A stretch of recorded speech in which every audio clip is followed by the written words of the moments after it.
Good evening, guys. I am so glad that you are here with me on tonight. Well, I wanted to do something a little bit different since we're talking about relationships. And I had a question in the comment section today from someone who most definitely is experiencing some tough things in their relationship. And their question to me was, all of these things have happened to me. Does that give me a right to leave that relationship? File for divorce or leave that relationship? That was the question. And my response to you when it comes to that is that you need to seek God on whether or not you should leave a relationship. I would never advise anyone to leave a relationship.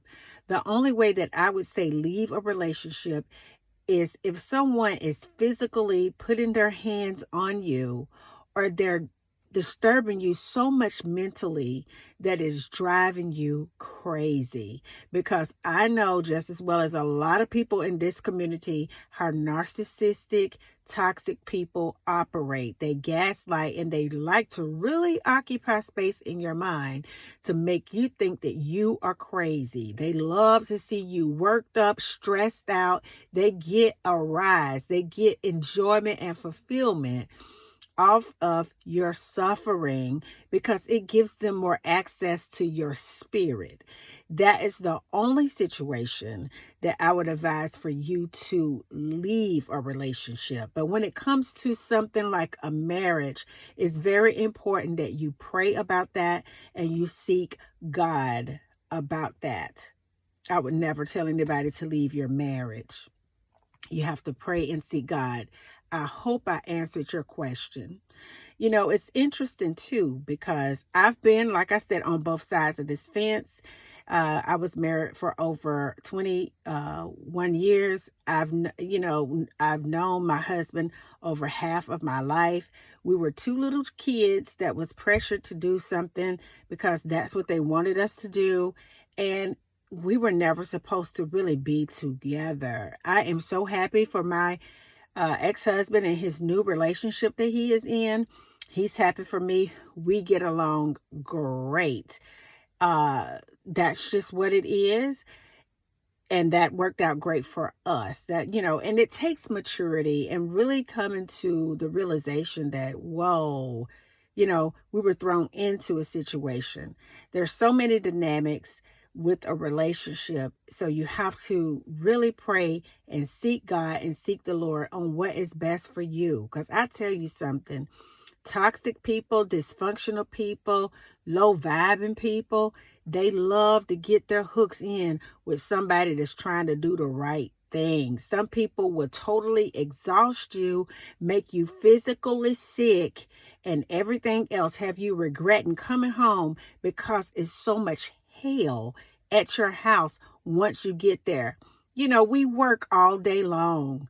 We do so much all day, especially if you have to go outside of your home to work. Even those of us who may work from home, still you're working. And the last thing that you really want to do is to be in a combative argument, confrontation, and crazy energy when you get off work. Point blank, period. So if you find yourself tonight in a situation where you don't know what to do, you've tried everything that you possibly could try, you've prayed, things continue to resurface in your life, it is time for you to fast and really seek God. If that person is not physically putting their hands on you, but they're cheating on you, they're being emotionally abusive to you, they will emotionally blackmail you. You've tried to do everything that you could, and this person just consistently drag you down. Then you have to pray and really ask God, what should be your next move? What should be your next move? Because I know the dynamics of a relationship. I tell you what, you'll think that you have literally sat down there and that you've done every ounce of work on yourself. You would think that God has pulled all them layers back, and everything that you thought you had an issue with, you thought that you would fix it. But it's something about the dynamic of a relationship.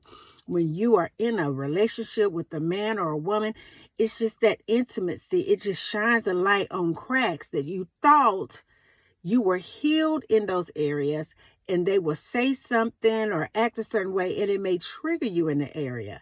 But you can always tell when it is the right person, because even though you may feel that fear or you may feel that trigger, you're able to really sit there as grown adults and talk about issues, learn from the issues, thank God for the experience, pray together, sanctify your union together, and move forward. How do I know? Because I've been on both sides of the fence. And yes, I can talk about it because I've lived them both. And yes, I myself, I'm happy.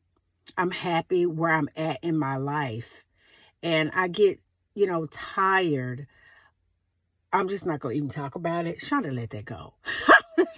I ain't finna go down in that rabbit hole. But we're looking for good things to happen in our life, and especially when it comes to a relationship. I was going to say something. I'll save it for another video. I'm not going to go into it tonight. So I hope that I helped you tonight answer your question on what it is that you need to do. I feel that God has already confirmed to you what to do. And I think that you're waiting on someone else to give you the answer. Sometimes when it comes to something so personal like that, you have to trust what God has told you and how he is leading you in that direction. Because sometimes you have to walk away from situations and you may be able to come back stronger. And sometimes that person, that relationship have served its purpose in your life, and it's time to move on. But only you can make that decision. I love you guys. Peace. And I still be believing in you. Oh, and let me know what you want to talk about next. Good night.